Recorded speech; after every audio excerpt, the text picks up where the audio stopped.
Umaasa ang ilang senador na i-adapt ng Kamara ang bersyon ng Senado pagdating sa pagpuspon ng BARM elections.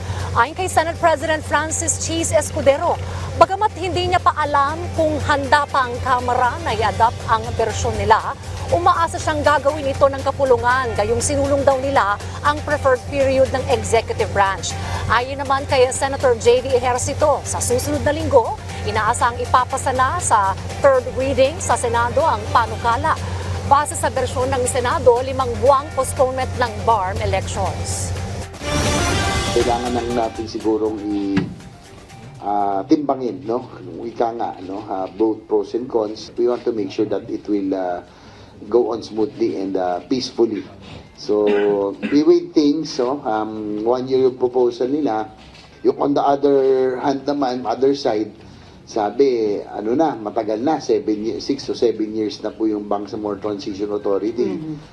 Kailangan na talaga magkaroon ng election. No more postponement, no? So, tinimbang natin.